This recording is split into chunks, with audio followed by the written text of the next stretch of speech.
The following is a Journey into Comics Network production. Hey everyone, Andrew here from the Poor Rapport and Foodies Watching Movies, and you are listening to the Best of the Week show, the only place you can listen to the highlights across all the shows on the network this week. So sit back, relax, and enjoy the show, and remember, don't believe fake news. Piss off, Ghost! Ladies and gentlemen, you're listening to Journey into Comics. I am your host, Nate, and today joining me is a very special guest. You guys know him from the Kids for Sale podcast every other Friday on the Journey into Comics network. Welcome for the first time on Journey into Comics, Chris Plant. How's it going? It's great. Thank you for having me today. Dude, it's kind of like one of those things we've always wanted to nerd down and do a podcast like this. Oh, absolutely. And I know we've been talking about it for a while. For a long time. And it's funny because the way things line up, it was like timing was perfect for you to do Voice of Survival. Mm-hmm. And then like we went our separate ways for a little bit. Mm-hmm. And then we collide again with the T-ball thing going on. Yeah. Which kind of leads into like right at around the time that all hell broke loose on the network. So it was like, okay, you're a great podcaster. You know what you're doing. Let's just go. And you guys have been killing it on Kids for Sale. Well, thank you. We've been excited to do the show. Like I've been wanting to do a podcast for a while anyway, so this just kind of worked out. So thank you for welcoming us to the network. Dude, it's been great having you guys so far. Obviously, the people enjoy it. I don't typically like try to numbers brag or anything, and I won't necessarily get into specifics.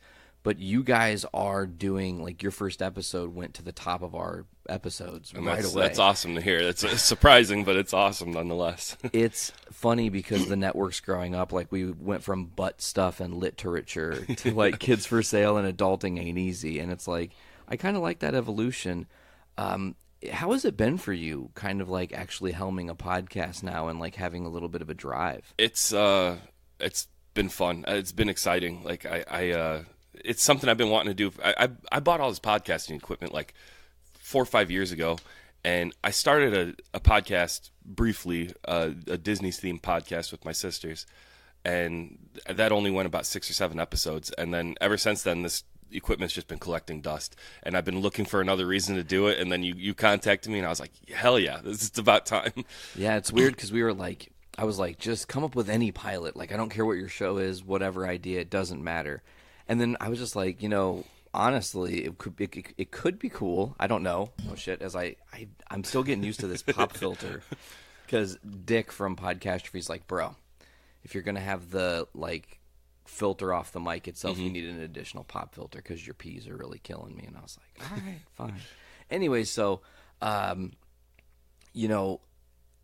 was like, you're a parent, you have that perspective. Mm-hmm. Maybe that's a way to that's a place to come from. Well, it's been easy to talk about so far. It just flows. So, which is what you want from a podcast, really. You can tell. It almost seems like sometimes you guys are like, okay, we're at an hour. We need to just cut this off, but we really could go for another hour. Yeah, I've actually talked to her. I said the next time something like that happens, we'll cut the episode at an hour, and then we'll just roll into the next one. We'll start another episode, and we'll just keep a backlog and drop them when we can. That's kind of like how Brews with Dudes does it, because there's not anything that timestamps them. It's not like current events or media or whatever. So they can just go, okay, well, we're covering this brew, and it was from a month ago, which is sometimes funny because we had like in the early middle of May an episode of theirs drop that was a 420 special. Yeah. They did like during 420, so it was like, okay, it's a little late, but it doesn't matter. It's cool. So we're here to talk comics today, man. Okay. And there's like, we could go to all different places, but I'm actually interested, of all the things comic book related, I don't really know your like comic book history. Okay, well, I guess my history with comic books started where most start, just as a kid, going to the comic book shop and seeing all the cool art and everything. And whenever my mom would buy me anything, I would just pick out the coolest looking comic and read it. And I'd say 9 times out of 10, I was a Marvel guy. Awesome. Same. And still to this day, I just I prefer the Marvel characters. I prefer the Marvel universe. It just seems more, I don't know. At home? Exactly. Yeah. Yeah. It just kind of speaks to me, I guess. But surprisingly, more than the comic books themselves, though, I was a big collector of the comic book cards, which I don't even know if they make anymore. Oh my God, I don't know if that's dude. a thing, but I had a huge collection of comic book cards, and so like that was where I got most of my comic book news. Was I'd get a new pack of cards and I'd read the back, like, and they would give you like the little synopsis of, oh, this is what's been happening in his world lately, Or and, this is the backstory of this new right? character. Oh and yeah, whatnot. and Yeah. I loved those. That's where I got a lot of my comic book. I feel out like of you the way. had like the '93 X-Men set, didn't you? I probably did. Yeah, I don't it's know. like- it's one of the most legendary comic sets. They've been for gone cards. for so long. Like I wish I knew what I had. Well, next time we do a podcast, I'm going to bring out my collection of comic cards. You have no idea how excited I would be to see that. I have. There's a lot. There really is. And then the last like set of comic cards I collected, interestingly enough, was in 2012 when the Avengers movie came out. Okay. They did movie cards, right? And I went ham. I was buying pack after pack after pack. I got a costume card, a solo costume card from each character of the Avengers. Oh, nice. I have. They did 84 cards like this. There are only 84 of them that exist. For one of each panel of an original Avengers, they cut an original Avengers and made these cards. Oh wow. So I have like one page. It's Thor's hammer smacking, I think, Hulk in the face, which is perfect. Yeah, right. You know, it's like card 21 of 84, but they literally just took a number one that they still had and cut it and created these cards and sent them out. Wow. And I ended up getting one.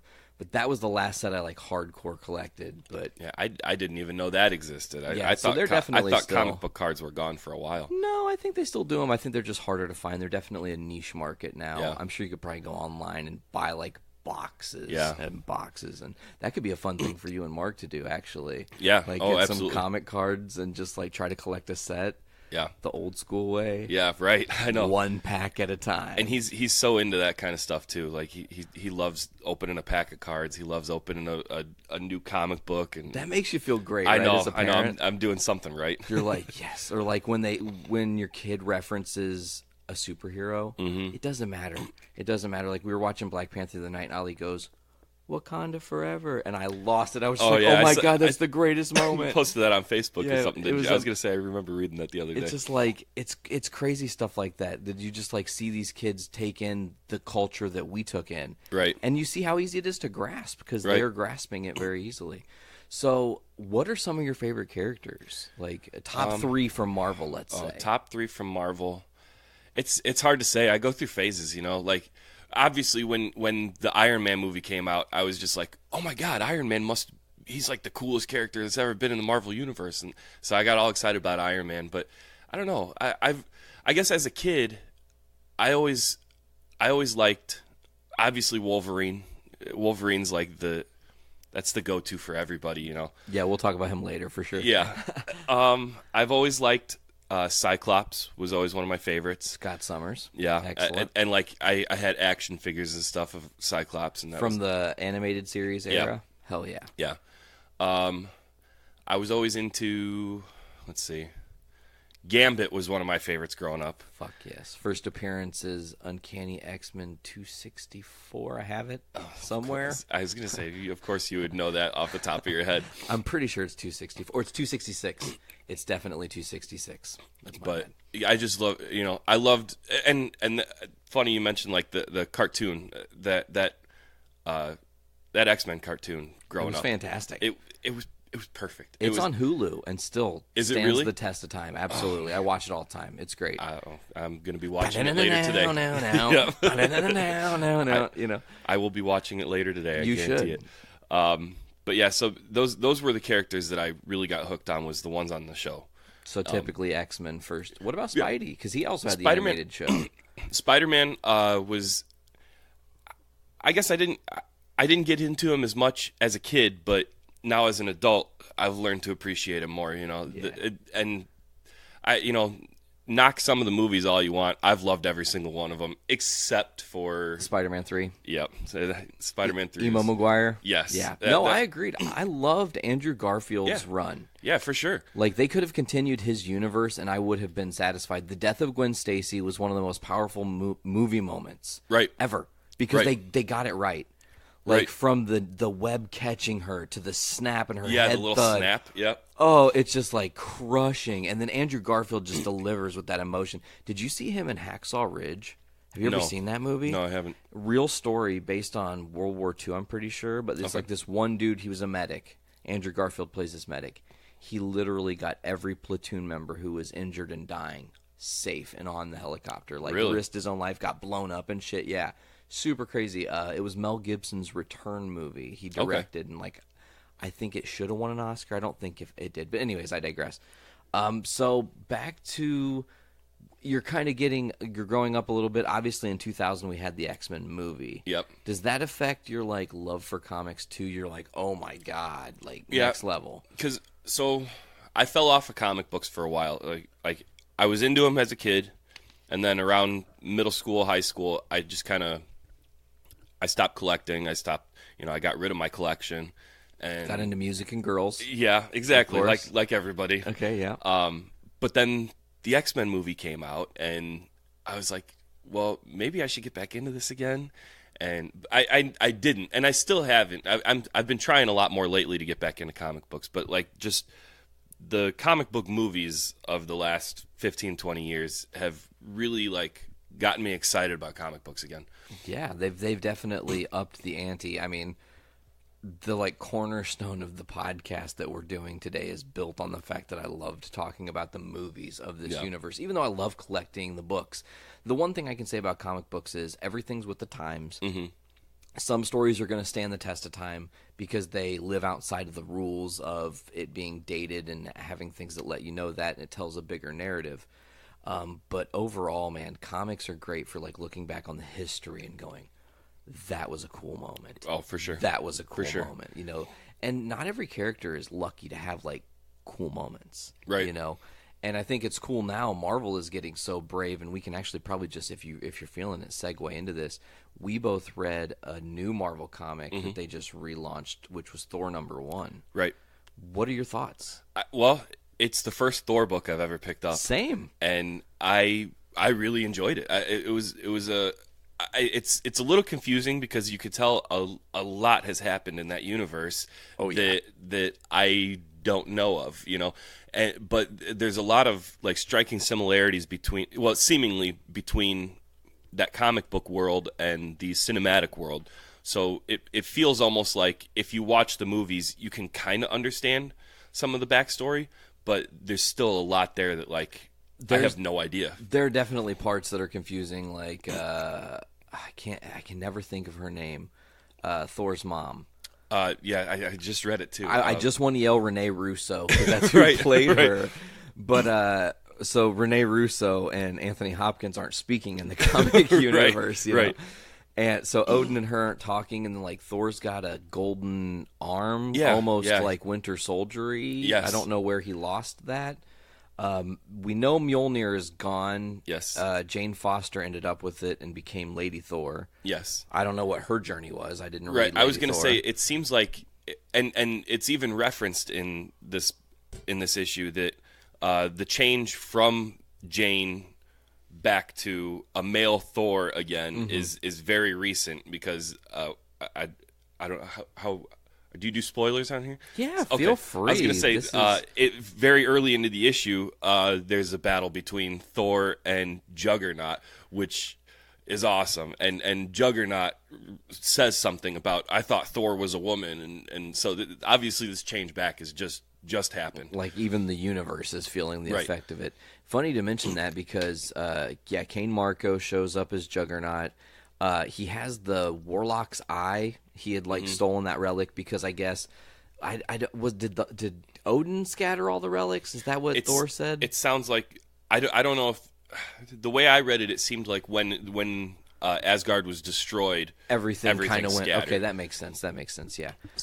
So Juggernaut is now unstoppable with this thing. He's like he's billed as the absolute strongest.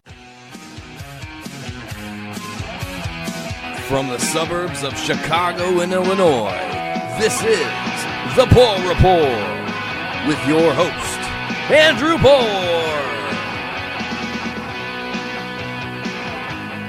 trying to think about what to actually talk about on today's show. I didn't really have time to get through some articles, but I thought something interesting to do, and something I really haven't done on the show before, was to have this be a Twitter-centric episode, and I'm going to go through all of the tweets that Trump posted since my last episode. And there's going to be a lot of them, and I'm just going to read through them, some of them for the first time, and provide my color commentary. So it may be a short episode, it may be a long episode, I'm not sure.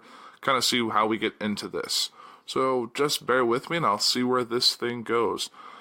I'm fighting a little bit tired because it's almost midnight, and I'm fighting a dying phone battery, so it's always fun when the shows are a little unscheduled. There's still a little more openness. So I'm going to jump in. This is Trump's tweet from 6 days ago, and it says, "Thank you, Prime Minister Lee Hsien-loong," which I'm guessing is the Prime Minister up coordinate the Korean summit with North Korean dictator Kim Jong-un. And then it was on a tweet, "Meetings between staff and representatives are going well and quickly, but in the end, that doesn't matter. We all know soon whether or not a real deal, unlike those of the past, can happen." Then he goes to stock market up almost 40% since the election, with $7 trillion of U.S. value built throughout the economy, lowest unemployment rate in many decades, with black and Hispanic unemployment lowest in history, and female unemployment lowest in 21 years. Highest confidence ever. He really likes to just tout little bullet point facts. Stock market up 40%. $7 trillion of U.S. value. Lowest unemployment rate in many decades. Black and Hispanic unemployment lowest in history. Female unemployment lowest in 21 years. It's just a lot of information. It seems kind of jumps from one thing to the next, to the next, to the next. And it's great. I know unemployment is down. Stock market is up. So those are good things. Don't know if there's directly related to them, because as we've learned in the past, a current president's actions aren't totally driven by, sometimes it's still residual effect from the previous president, because things tend to be pretty slow moving between legislation and what you do in office affecting the market around you. And the unemployment rate was dropping a little bit under the latter part of President Obama's term before it went to President Trump's turn. So kind of see where we go. So he follows it up with, "The fact that I'm having a meeting is a major loss for the U.S. Say the haters and losers." Hold on. "The fact that I am having a meeting is a major loss for the U.S. Say the haters and losers. We have our hostages, testing, research, and all missile launches have stopped, and these pundits who have called me wrong from the beginning have nothing else they can say. We will be fine!" Exclamation point. I don't even know what he's talking about. I'm sure there was something that was ruffling his feathers. "Just one big Supreme Court decision on voting. Great news."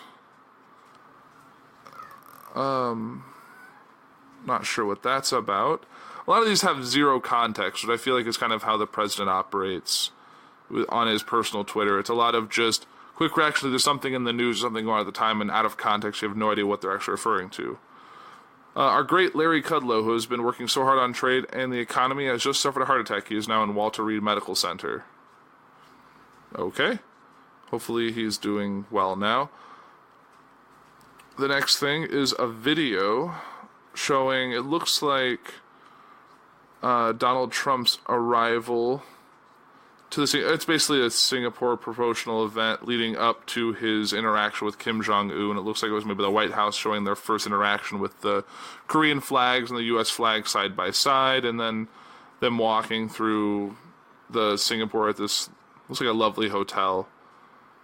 Actually, I looked this up. Kim Jong-un was only like 35 years old, so there's very interesting. And him and Donald Trump are actually both at very similar heights and build, which is also kind of interesting comparison when you see the side-by-side pictures of them. Moving from that, Henry McMaster loves the people of South Carolina and was with me from the beginning. He is strong on crime and border, great for our military and our vets. He's doing a fantastic job as your governor and has my full endorsement. A special guy. Vote on Tuesday. Just a very promotional tweet from himself, and then looks like he retweeted it. Was he originally posted on the 9th and then retweeted it, I'm guessing, to get closer to last Tuesday, which was the election day for some of the southern states like South Carolina. Looks like he's just going on a spree. I strongly endorse Adam Laxalt for governor of Nevada. Adam is smart, works hard, and knows how to win. He'll be a great governor. Also will fight hard to lower your taxes and is tough on crime. Mark Stanford has been very unhelpful to me in my campaign to make America great again, or MAGA. He is MIA and nothing but trouble. He is better off in Argentina. I fully endorse Kate Arrington for Congress in South Carolina, a state I love. She's tough on crime and will continue our fight to lower taxes. Vote Katie. So this is just him going through a couple tweets supporting random lower-level government candidates. Don't know the whole thing about Mark Sanford in Argentina. I don't know if he's from there or thinks you just go there. Don't have a whole lot of context on this either. Seems to be he's just likes candidates who are tough on crime and will lower taxes. But tax bill didn't really lower it. It's a whole other thing. Heading back from Singapore after a truly amazing visit, great progress was made on the denuclearization of North Korea. Hostages are back home. We'll be getting the remains of our great heroes back to their families. No missile shot, no research happening, sites closing. Okay. Oh, sites closing. Got along great with Kim Jong-un, who wants to see wonderful things for his country. As I said earlier today, anyone can make war, but only the most courageous can make peace. Singapore summit. And looks like a video. He also shared a video from Facebook through the White House Facebook page. A story of opportunity. The picture, I'm not going to go to Facebook to look that up, but the picture just shows both of them each on different sides of a table. Another post about, it's time for another MAGA rally. Join me in Duluth, Minnesota on Wednesday, June 20th at 6:30 p.m. That's one thing I've never quite understood about a sitting president doing rallies. To me, it's a campaign thing. Like, it's too soon to run for 2020. It's not a good use of taxpayer time for him to go to different places throughout the U.S., have a rally, give random campaign-style stump speeches, get the cheers of his diehard fans. It just seems like he just does this to get an ego boost every couple weeks, which he might just like. I don't think there's a benefit to it. I don't know the audience or the size of the audience. I'm sure he does, but it seems he likes and he actually sells tickets from the looks of it, maybe. I'm just curious. I'm going to go to the link here to see. Oh, no, it doesn't cost, but you have to register through Trump's website to get tickets, and it's probably a way to get advertising and stuff like that to show up. I know I did that I was curious, and then I got bombarded with texts from Donald Trump, from quote-unquote Donald Trump, but I'm guessing it's just campaign offices to donate money, so definitely don't sign up or put your phone number on any of those things, because you will get spammed. Next tweet is, there's no limit to what NOCO can achieve when it gives up its nuclear weapons and embraces commerce and engagement with the world. Chairman Kim has before him the opportunity to be remembered as the leader who ushered in a glorious new era of security and prosperity for his citizens. And it also includes a picture of them signing their peace agreement or whatever they want to call that. I want to thank Chairman Kim for taking the first bold step toward a bright new future for his people. Our unprecedented meeting, the verse between an American president and a leader of North Korea, proves that real change is possible. We'll see from everything I've read, it seems to be some hard to follow up on promises, and we'll kind of see. It might be a first step. I know it seems like we gave up more than we got, but it's a little too soon to tell. Another tweet. The world has taken a step back from potential nuclear catastrophe.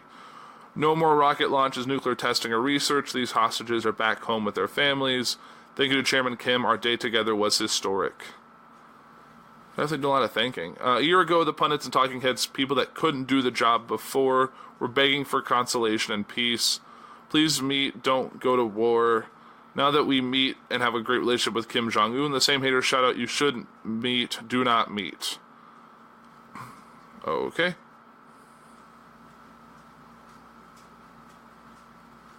All right. To the next day, my political representatives didn't want me to get involved in the Mark Sanford primary, thinking that Sanford would win easily.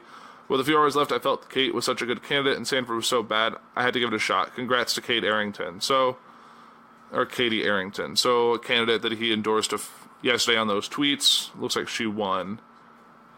Robert De Niro, a very low IQ individual, has received too many shots in the head by real boxers in movies. I have watched him last night and truly believe he may be punch drunk. Quote unquote punch drunk. I guess he doesn't. Follow-up, and then the follow-up is because it trails off ... I guess he doesn't realize the economy is the best it's been, with employment being an all-time high and many companies pouring back into our country. Wake up, Punchy.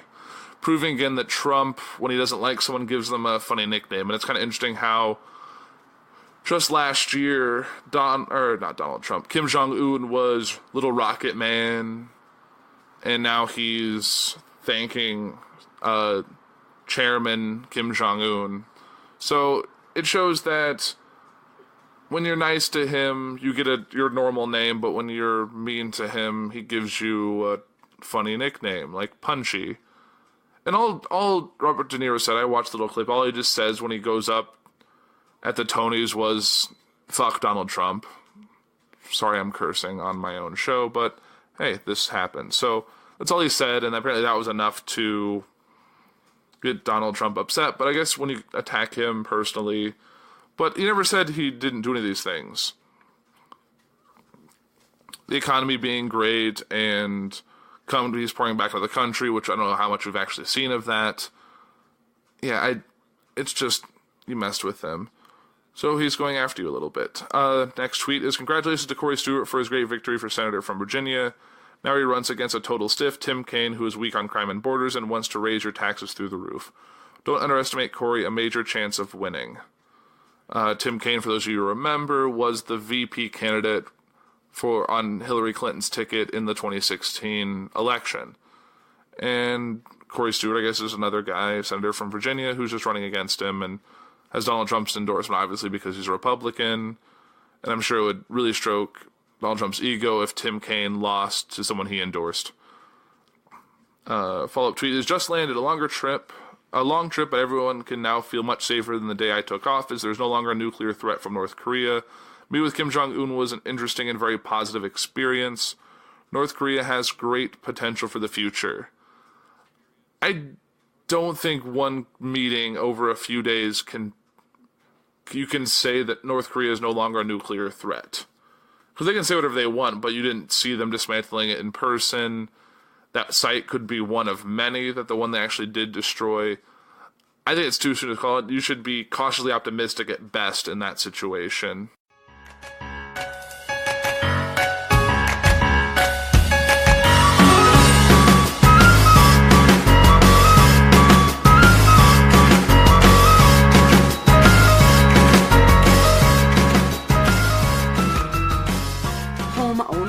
Because it ain't easy. We're already figuring that out, even though we closed on our house only, a little less than 2 weeks ago? Maybe 2 weeks.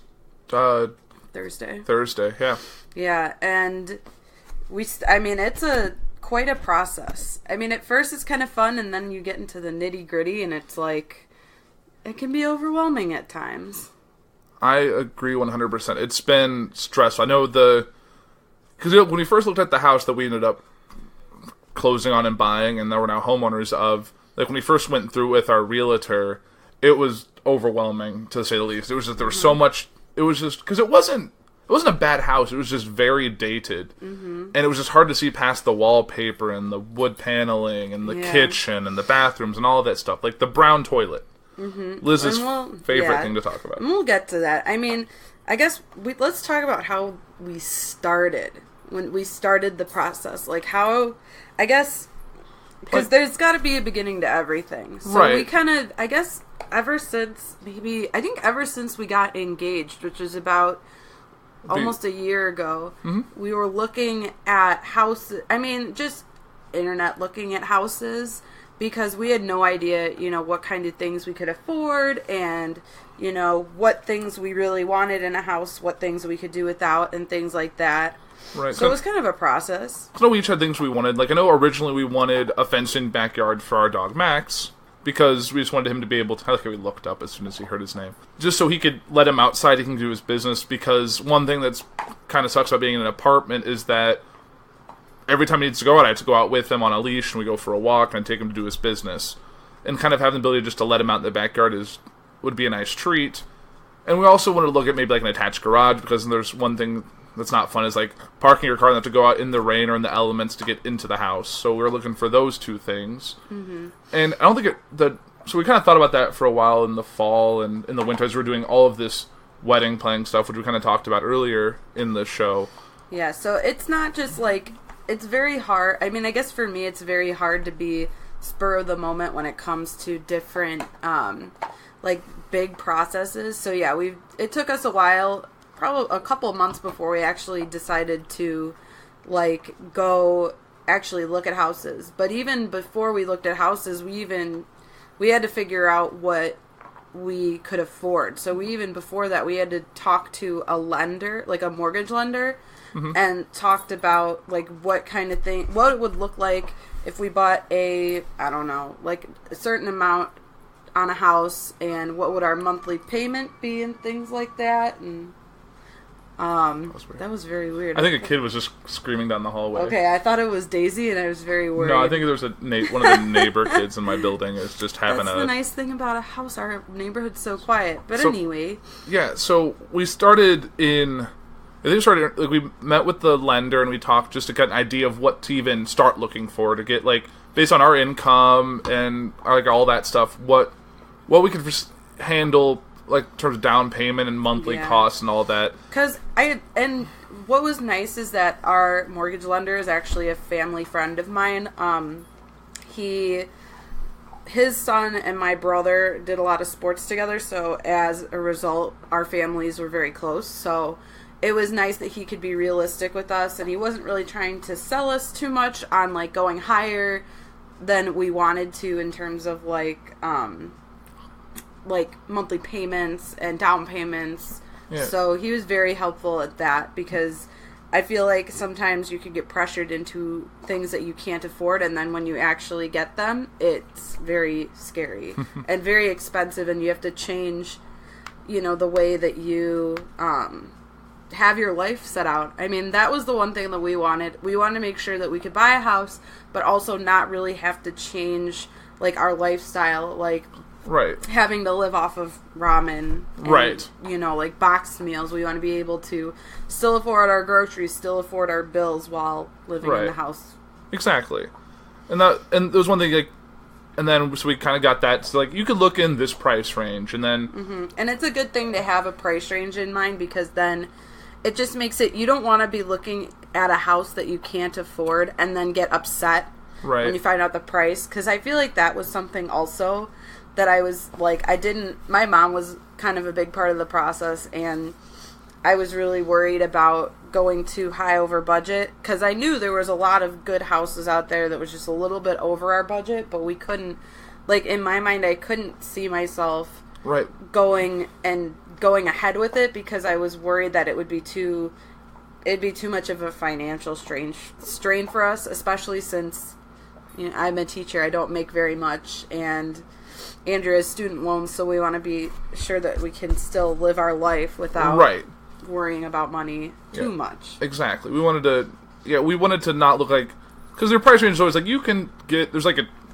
anywhere between like $50,000 and $100,000 in a range that you could go around, and you never really want to go near the top of your range, because even though they claim you can afford it, you don't want to be that strapped. So luckily we found something that was really close, like really down in our price range, so we could manage it and move forward with that. So we spent...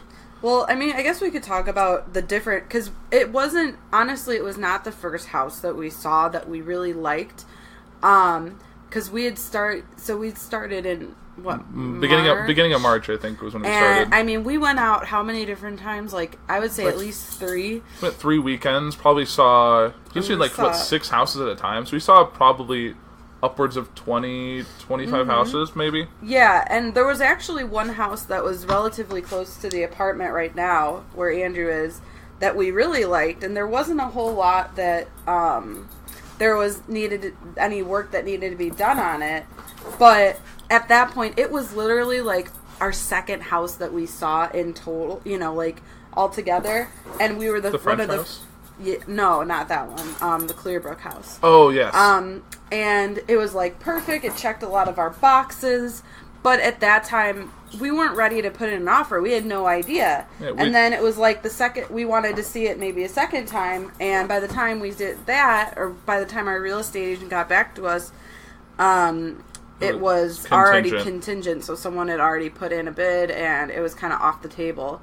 So it was kind of upsetting at first, but, I mean, we had a couple of those moments where we were like, oh, we really like this house, but then by the time we actually jumped the gun, it didn't work out, and it was probably for the better, because the house that we have now was not anything that we thought, we could deal with or handle. Like, I think, at least, I can't really speak for Liz on it, but I know at least that I wanted something, initially, like, looking at a house, I wanted something that was relatively turnkey. I wanted something like, you paint, you change carpeting, you change fixtures and stuff like that. Like, that was the extent I was really looking for, at least initially. Yeah, but the thing that we kept running into was that the houses in our price range were small. And it was like, we kind of had to ask ourselves, how long do we really want to stay in the house that we buy? And also, like, do we want to make this an investment or not? So we kind of decided that we would want to make kind of an investment, because by the time we want to move, we want to make a little money on. So we could roll into a larger house or a nicer house, or because like there was houses that were beautiful that were like 200 more square feet than my apartment, which is small. Like and if we want to start a family in the next couple of years, we would have to move, and that's just another stress that we'd have to put on ourselves in a couple of years. And we had to really weigh, is it worth it? And to us, I mean, after seeing this house, it wasn't really worth it to keep looking at these small houses. Because that was one thing that, like, Liz's parents, like, stressed with us, is, like, you don't want to, because a lot of people that are selling these houses are people that are our age who are, like, a few years ahead of us in terms of life. They got married, had a kid or two, and now don't fit in the house anymore, so they're looking to move up.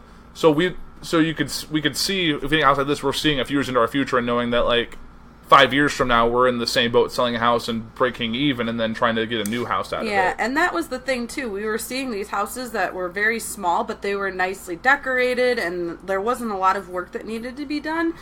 And it was just, like, it stunk because you couldn't do really much different to up the value of the house. Right. But then it was like in April that we saw our house right now. I think it was beginning. It was like right around, because like the house that we were about ready to pull the trigger on. That was like the last. That was like the last thing, and like it was a great house. It had like a basement that needed a minor work to finish it. It had kind of what we wanted. It was still small, but you could get a lot more living space out of the basement, had a nice backyard and garage and all that stuff. But at the same, like, we were going to have, like, my parents were coming into town. I was like, oh, we'll have them all check it out. They'll sign off on it. We'll put an offer in. We'll hopefully get it and then move on. And it was a pretty good price for it. And then, basically, like, the morning that we were going to look at it, or the night we were going to look at it, they pulled it right out in front of us. So, but that really, we had to get a little bit of rejection to kind of set us up for a house that, on initial glance, was probably why it's been sitting for a while.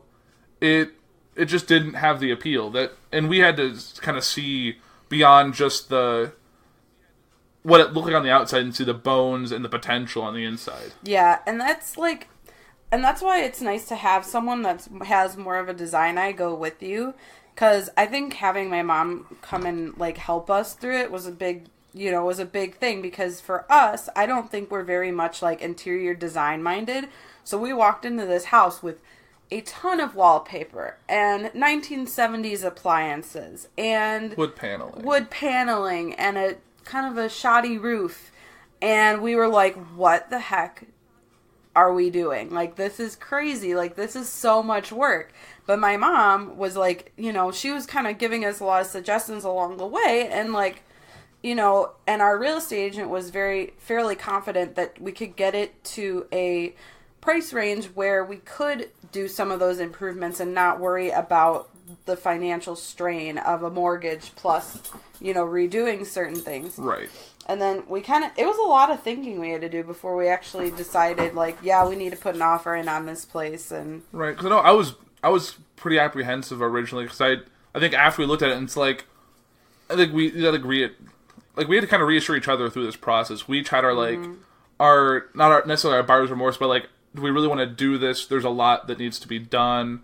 I remember your parents saying they'll help us out in terms of getting work done and all of that, and then my dad looked at all and said there's great potential here. I can see fixing this, and this, and We're gonna fuck the sodomites in the...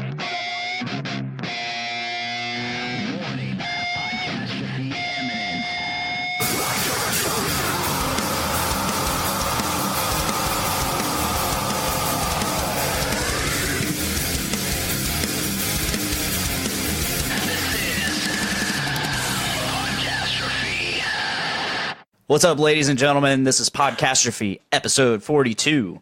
I am your host, Dick, and Tyler's not here. Actually, I am Tyler. I had a sex change. So we could have better sex life. Gross. You could never be Tyler. You could only be Miranda. Is that a compliment or a diss? It better be a compliment. I need an adult. I have to return some tapes. Anyway, so Tyler can't be here, so I was throwing around the idea of all right, who do I get to guess? Should I do a solo cast? I don't know what to do. So I got Miranda. She was already gonna be here, so I was like, why not? So how you doing, Miranda? I've been better. Yeah. Yeah. It's fun dealing with. It's okay. Baby So daddies. last week, last Friday, the Kids for Sale podcast. They talked all about being step parents and to each other's children, and it ended up being mostly about they were kind of talking shit about the other parent.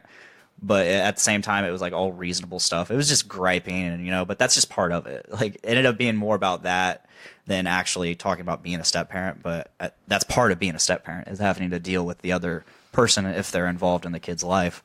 How are you handling that? Oh boy.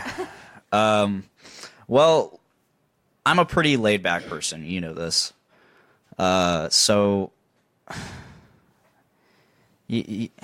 Yeah, I'm a laid back person, and I can only take so much, and it's really frustrating.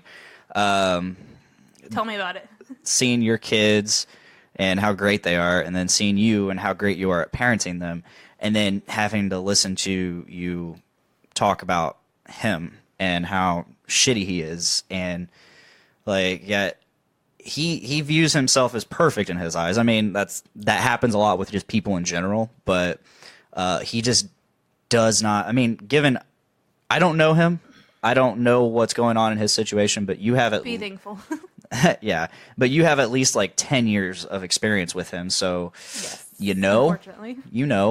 And so I can, and I know you, and I know how genuine of a person you are, and I feel like I'm always really good about telling you if you're in the wrong or if you're being ridiculous. Even when it involves him, I've always been really good about just being, unbiased and being all right. That is true, because you did take a side for something a couple weeks ago, and I was like, no, you take my side. No, fuck you. Fuck you. You're on my side. But yeah, that's just part of being who I am. Is I have to look at all the options. I have to look at every side and decide. I do my best to do that because that's fair. And and I'm a fair person. Yeah, and you are, and I want. And when I'm wrong, I admit I'm wrong. I don't want to be the guy that just takes your side just because you're my girlfriend. Right, and I don't want you to do that either. 'Cause No. then I feel like you're lying. How do I know if he's being honest with me? Yeah, exactly. So, there are times when I'm like, hey, knock it off. But there 99% of the time, you are right, and he is being a fucking cunt. Piece of shit. Yes. He's being a piece of shit, and that's unfortunate because so what happened today, I guess, is it's his day with the kids. Yes. His day. And his night. And his night. And you happen to run into him at Walmart. Yes. I ran into him at Walmart without the kids. Without the kids, yeah. And you're like... Pissed off instantly. I started shaking. I was mad. I want to go up and punch him in the face. Which, I mean, there's nothing wrong with him finding someone to watch the kids while he goes and does something on his day. He can do what he wants with his own time. Yeah. That's fine. But all you wanted to know was... Where were the kids? Where are the kids at? Who have the kids? And that's what I did. I sent him a text. I said, how are the kids? He didn't say anything back. At that point, I'm really pissed off. I'm like, you know what? No, I'm not going to act like I don't know he's here. I said, who has the kids? Still nothing. I walk past him. He doesn't spot me. Send him another message. Where are the kids? I know you're at Walmart. Where are the kids? Still nothing. He then messages me and says, they're fine. And that pissed me off. I don't care what he's doing. I don't care why you're out and about. Let's just answer the question. All I want to know is where my kids are, who they're with, and if they're safe. That's all I want to know. I have the right to know who has them. Yeah. What's up, Derek Smith Jr.? Thanks for watching. I just cracked open a ice cold brew. Not to deviate from your story too much, but this is the triple berry Slurpee from 450 North, smoothie style Berliner Weiss with blueberry, raspberry, and blackberry. We're gonna give this a shot. I wanted to try it with her on it because she actually likes the Slurpee series. She can't drink a whole one, which I understand. I'm getting. They're still too yeasty. They're That makes pretty no yeasty. sense, I get it. They have that taste, but I wanted to. Derek's a good guy. You see what he's saying over here? He's smart. So we'll get back to your story here in a second. Okay. I'm gonna pour this out.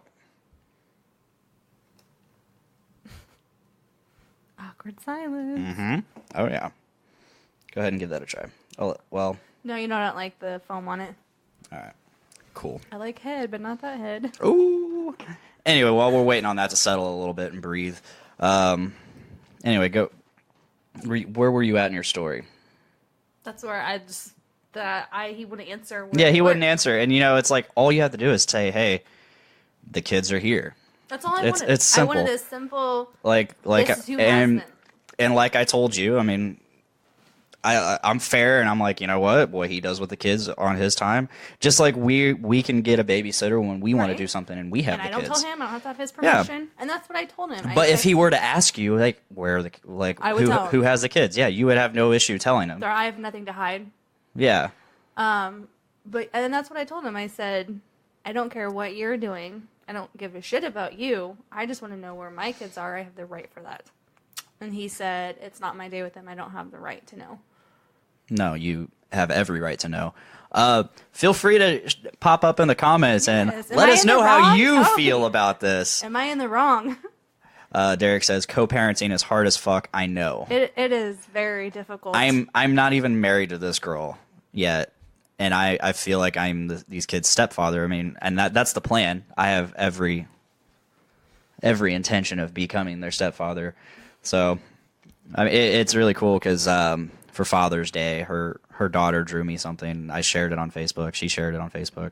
It says, "I love you, Blaine." It's a little stick figure family of all of us, and it was really cool. It's fun. I thought it was funny that she gave me a black T-shirt. I asked her what color, and typically you're always in black. Yeah, I always wear and black the T-shirts. pants were I just happened to be this a color. white T-shirt today. That's funny, but no, it was. She's like me. She's very detailed, so Yeah, she gets that. It was really sweet. It was really cute. She gave it to me. She gave it to me Saturday, I think.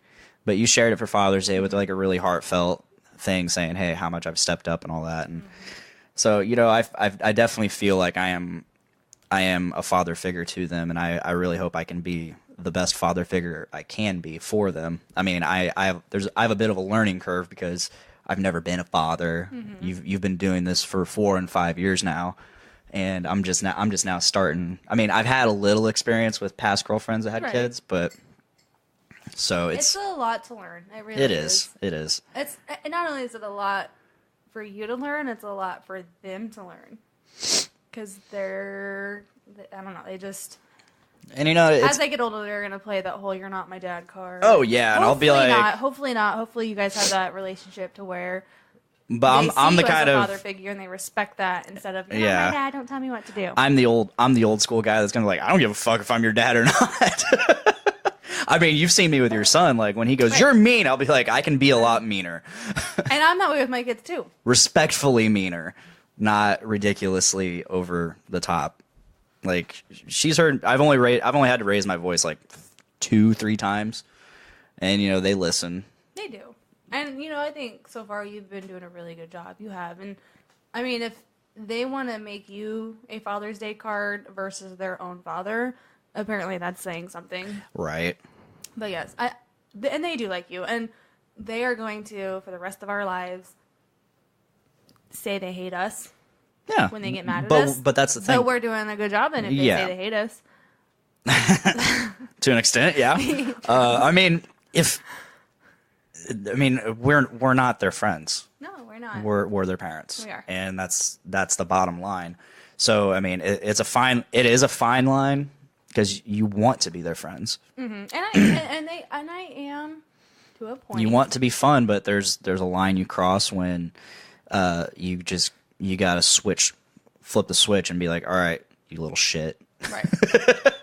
and I get that. And actually, I've already told you this, but I might as well say it again because it makes me proud that I had a cop tell me, because I was talking to my coworker about what I was saying to my kids, a little speech I gave them because they were acting up.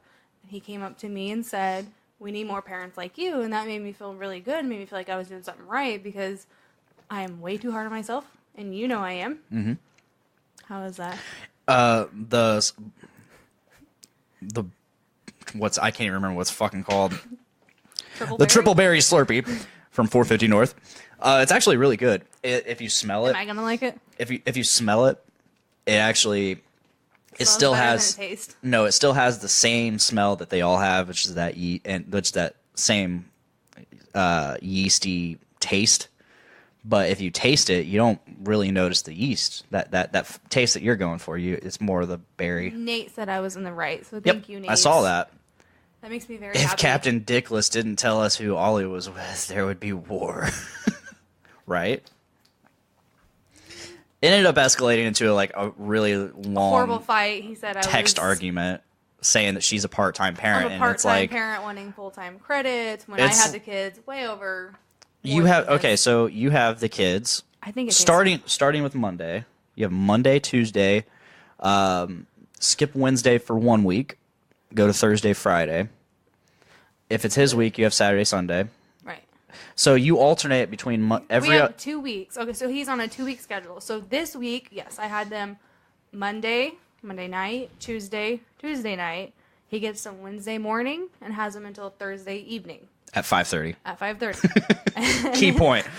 Key point. Right there. I get them Thursday at 5:30, and I have them all the way until Monday morning when he gets them.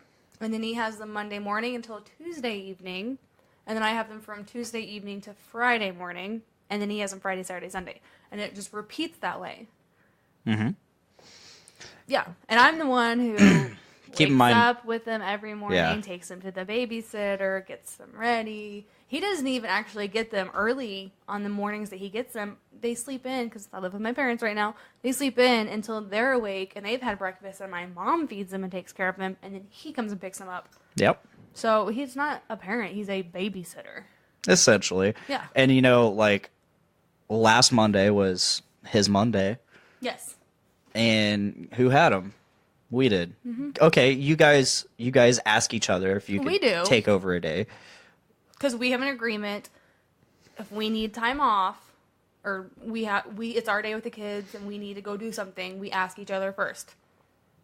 His answer is always no.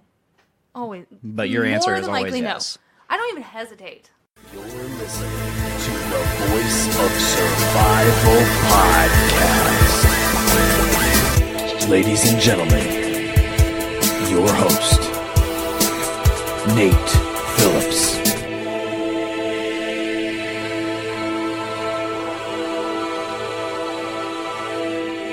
We are here. We have a very special guest who is one of the few members of the Journey into Comics Network family that has yet to officially be interviewed on this show until today. We're changing that up. But also, in a weird turn of events, this is not his first appearance on the show, as he hosted the show back in April, as strange as that is. So welcome to the show from Podcastrophe, Tyler McLaughlin. How you doing, man? I'm doing good. I've had a really good week with a rough couple of days, and this podcast is long overdue. You know, we've been trying to get it done for a couple months now, so... Yes, it also is cool because it opens up avenues to do other of our podcasts. Like, my wheels are already turning like, ooh, Journey into Comics stuff. What's going on? Like, we need to get into that. You know, it's a miracle. I finally bought a computer after not having one for 9 years, so it's like... You did good, man. I called you the other night just to make sure that I remembered how to use a computer, and I was like, wow, I figured out Skype. You know, I'm moving up in the world, but... I'm going to be going back to school and shit, so it was time I got a computer.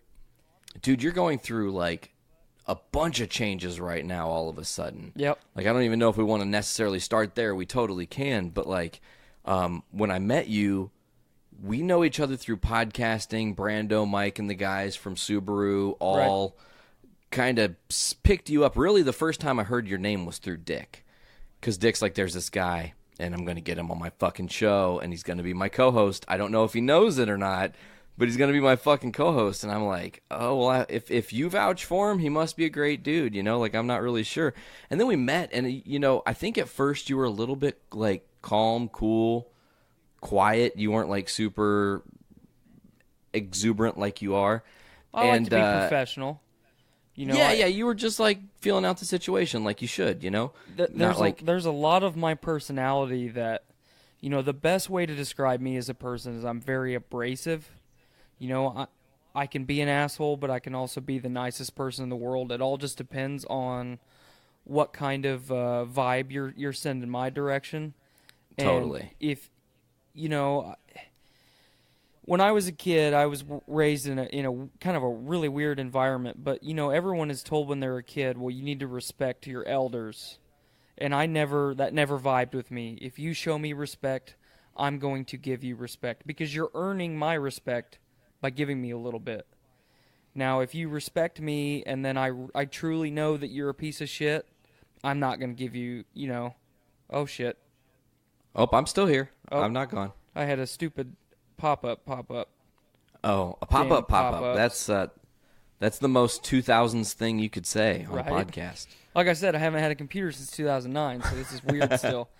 But yeah, so I just anymore, you know, I'm not old by any means, but now that I'm getting close to that big 30, I've learned to kind of keep my mouth shut when I meet people. Feel out the situation, right? Because I don't want to be so boisterous and over the top like I used to be and just instantly remove people from my life that could be really cool, you know? Yeah, I feel you. It's interesting that you say that because I definitely the same way. I'm 31 now, and when I was in my early to mid-20s, I was definitely that very exuberant, out there, just in-your-face guy, like, hey, what's up? I'm so happy to meet you. Like, how's it going, man? Let's party, you know, or whatever. Right. And now, like... It's weird, too, because now the more things I've done out in the world, the more, like, closed in I feel. Like, I have, like, really bad anxiety about seeing people and stuff now, you know? Like, even in normal, like, life situations, sometimes I'm like, oh, man, I don't want to fucking go see any human being, any human person. Right. So, totally to you, I feel the same thing when meeting new people. I'm like, friendly, but I'm not who I am, I guess, is the way to say it. It's like a soft version of me. Well, and, you know, when I was a kid, my grandma always used to say, there's too much meanness in the world. And, you know, like any young kid or teenager, I just ignored it, you know. I'm on top of the world, I'm invincible, you know, just typical naive kid. But now it's like, I'm to the point where I'm almost, I almost want to put the wall up because I don't want to be taken advantage of. Totally. You know? And I'll get into why I've started to be like that a little bit later in the show, but you know, I've been fucked over a lot, and I take care of people that take care of me, and if you're going to go out of your way to fuck me over, you got to be a pretty bad fucking piece of shit. Totally. I don't think... My first impression of you was, like I said, you were just really soft. You came off as this, like gentle guy who was just like, I'm going to fill out the room and just be patient. But, like, when we started talking and vibing on nerdy shit, I knew exactly who you were as a person. Right. And it's really cool because you're one of the few people, and not that we have to spend any amount of time on this, you're one of the few people who maybe in certain aspects we don't always see eye to eye, but, like, I respect the fuck out of you as a person. And, like, it doesn't even matter because when you say your opinion or your view, you never come across as, no, I'm fucking right. You say, here's how I see it. Take what you will. You know what I'm saying? And right. that's a thing that not a lot of people even know how to handle anymore. Well, and that means a lot from you, especially because your political views and my political views are 100% polar opposites 90% of the time. And, you know... That was a great, totally made-up stat, by the way. Right. Thank you. I mean, you know, whether one of us is wrong on one hand or the other, it doesn't really matter. The fact is that I know I can sit down and have a conversation with you, especially about politics. You know, especially with all the shit going on right now in our political climate. And I know it's not going to turn into a screaming match. You know, it goes back to the respect thing that I was just talking about. Absolutely. If you show me enough respect to let me voice my opinion, I have no incentive to not let you voice your opinion. You know, unfortunately, I didn't get to be on my own show this week, but I complimented Miranda on her ability to form an opinion and back her opinion up. Because we're to the point now in society where people form opinions, they don't have to justify them whatsoever. You hit the nail on the head. My opinion is fact. It is right. And then they don't want to discuss why their opinion may or may not be wrong. And then really their opinion is like, the thing that I think bothers me the most about the current like climate of the world we live in are headline chasers. People that just post because the headline and they don't think about what's in the article or they don't actually read what's beyond the text, because sometimes those headlines are so misleading. They are clickbait for a reason. They are trying to get you in their visual so they get numbers. It's a fucking game. We're all playing it. Yep. And I'm guilty of it just like anybody. You know, a lot of times I'll read clickbaity headlines and then it will make me chuckle, so I'll share it. And then it's like, oh shit. Didn't read between the lines. Yeah, oh, you know, I'm contributing to the problem because I'm doing exactly what I'm bitching about doing, you know. And sometimes people can get caught in that thing where, like, I share stuff sometimes and I don't say anything because I don't even have an opinion yet. I just want to see what everybody else's fucking opinion is and see, like, what the view is really in our world. Because sometimes I post stuff that's like, you see crazy videos and you can't believe half the shit you see. I mean, sometimes you can, but other times you can't. And I'm a part-time conspiracy theorist, I think. I'm definitely not full-time. Right. So you have to be leery of everything, but I just try to, like, one thing I again appreciate about you is you definitely bring facts to back up what you're saying. I try to anyway. Go here, read this. You know, and I love that. And another thing that's cool is that, like, the reason that your opinion is how you see it, and I will never be able to change that and vice versa, is because our journeys, and this is the whole reason for the show today, our journeys are so different. Right. You've lived a life that I literally, in no chance, could ever imagine going through.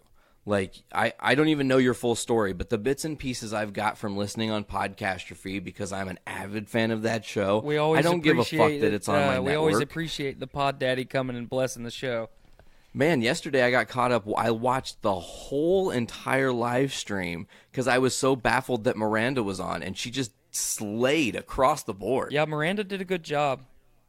Like, I don't mean to just, like, all of a sudden offshoot brag. That's not why we're here. But where does your journey actually, like, start, I guess, is, like, are you born in Indiana? Is this just a happenstance of a place you ended up, or? So, I was born in Augsburg, Germany. My mom and dad were both in the service. My mom's from Lafayette. My mom's family's from Indiana. My dad's family's from Virginia.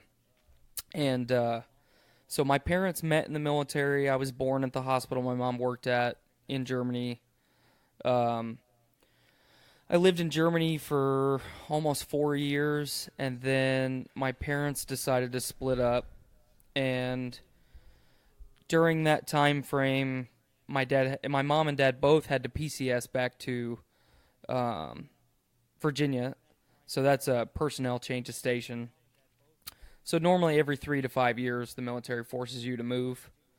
You know, if you want to be promoted or continue your career, like, here, move here, and then go up the ladder. You're literally going up the ladder Right. by where people open up the position. Correct.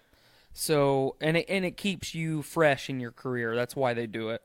But anyway, so we went back to Virginia, and then my parents split up. My dad decided to stay in the military, and my mom got out. My dad actually won full custody of me, and the judge that presided over the case gave my mom no contact. So my mom was to never see me again, ever, because my mom's a piece of shit.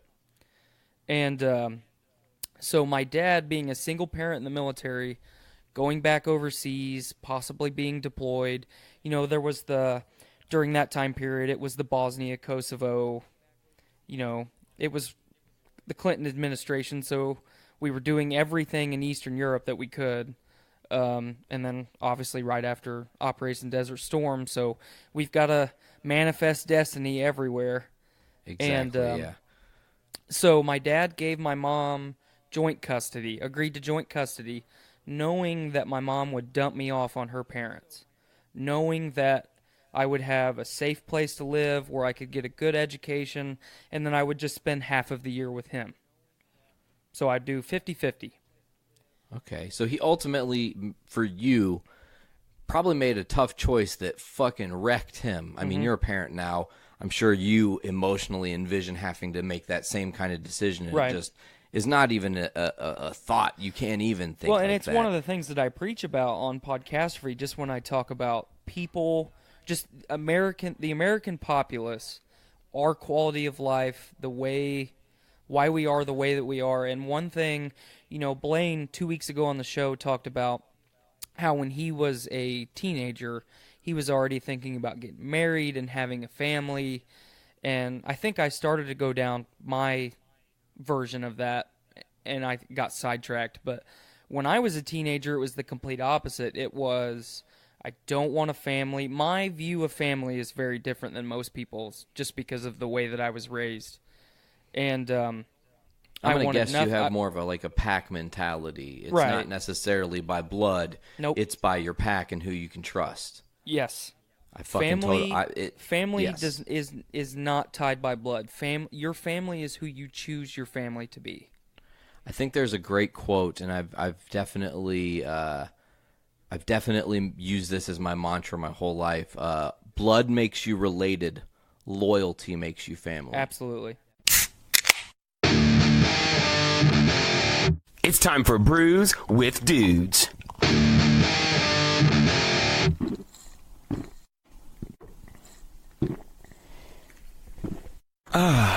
Juicy. Good evening, and welcome to another episode of Brews with Dudes. I'm your host, Nick Maxon, sitting here once again with Casey Taylor down at the North End Pub. How are you doing, Casey? Doing fantastic. Thank you for having me. Absolutely, anytime.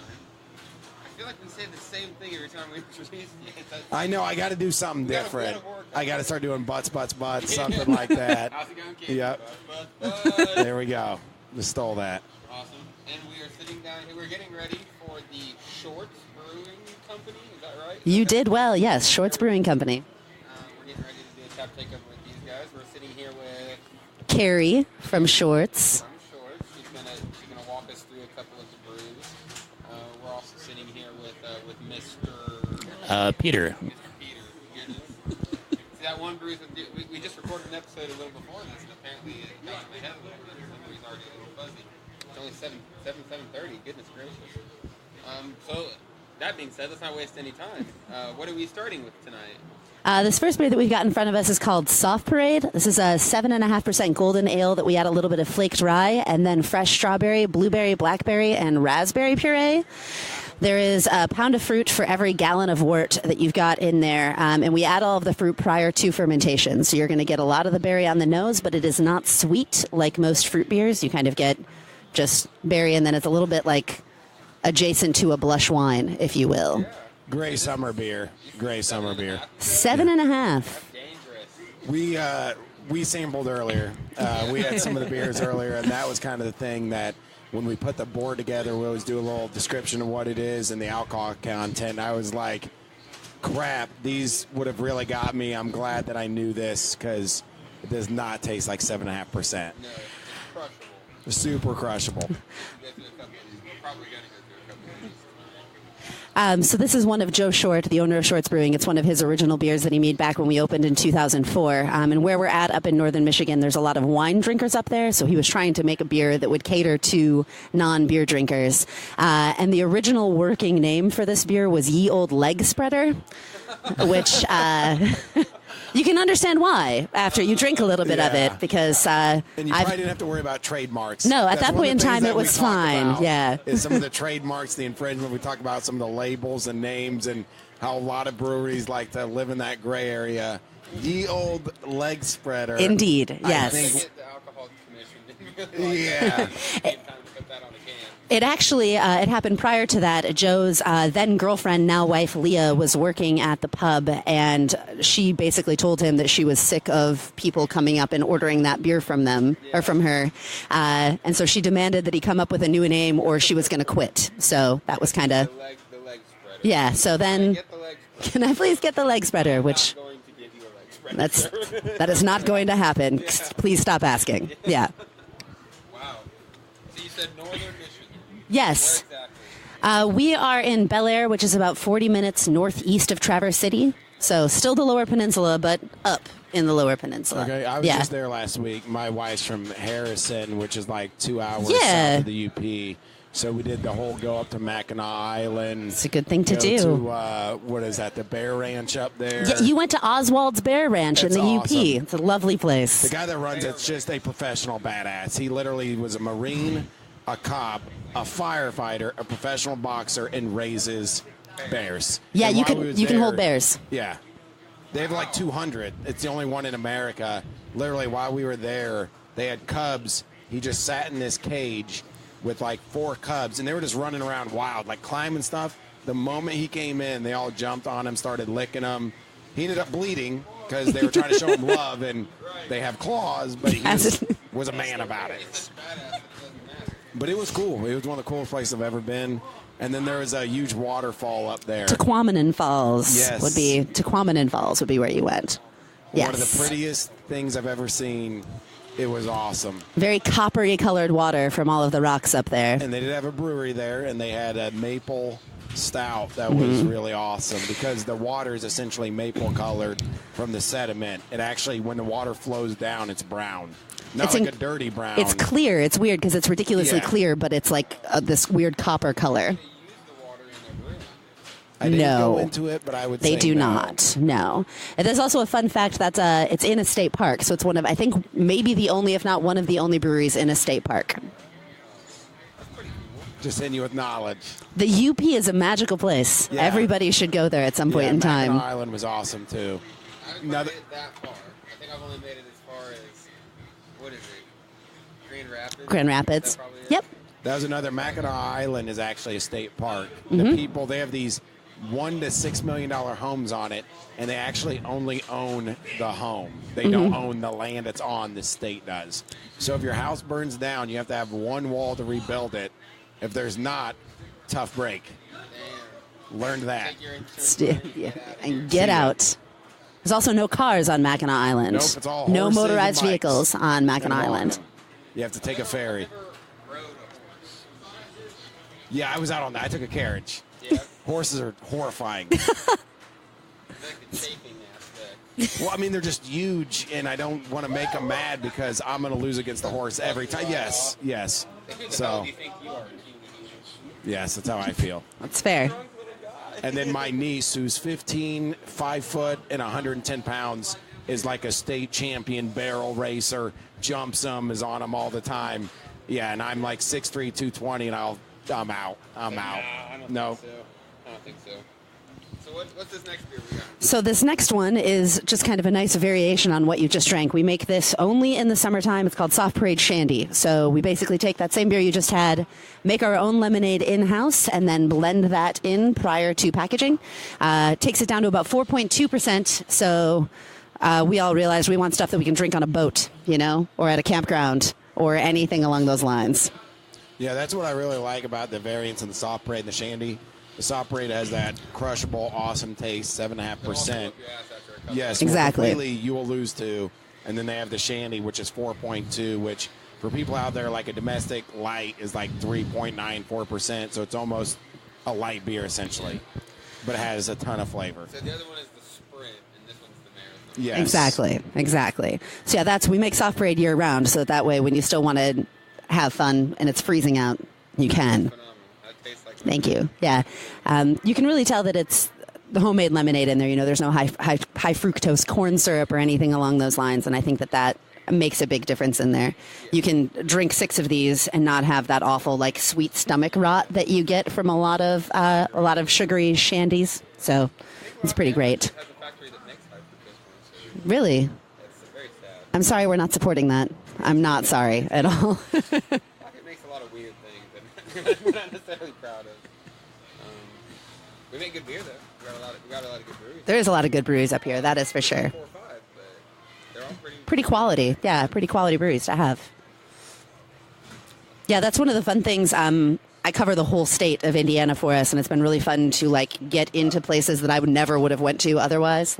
Being from Michigan originally, I would have had no reason to come to Lafayette if it wasn't for this job. And then you come and you're like, there's so much awesome stuff here. It's a lot of really great things. So yeah, I enjoy it a bunch. Are you guys talking about the awesome breweries in Michigan? We actually were talking about Lafayette. I'm always jealous of Michigan. You go up there and it's like you just take a whole week and just go. There's so many awesome breweries up there. Do you know how many breweries are in Michigan? I know that it is over 430 at this point in time. I think we're at just over 160. I would say I don't think it's gotten to 200 yet. It's come a long way in the last 5 or 10 years. We did not have a lot. 400. But yeah. I mean, it's like you go to I feel like every time you go through any little city in Michigan, they have some cool little unique brewery like the State Park one. We're in a state park. I'm going to see a waterfall. And oh, wait, there's Lodge 33 with its own brewery. And it's like, this is awesome. Yeah, and it's happened. I mean, back in 2011, I think we had under 200 as well. So that really has happened within the last 7 years that it's like everybody is kind of caught onto that. And I've seen so many small towns that had really no kind of tourism aspect, nothing going on, and then they got a brewery, and that's what happened. The town that we're in is a population of 1,200 people. So, it's tiny. And again, we opened up in 2004. We've done 4 expansions on our pub at this point in time, and now 500 people can come to the pub. I was just up here this week, and on Wednesday night, we still had a 45-minute wait for a table. And you're like, that's crazy. But it's just because you create a destination, and then a whole bunch of other stuff comes in. So now we've got, in the town of Bel Air, there's also a mead and cider place. A distillery is going in 2 blocks down from us. So mead, it's kind of it just cool. Keeps coming up.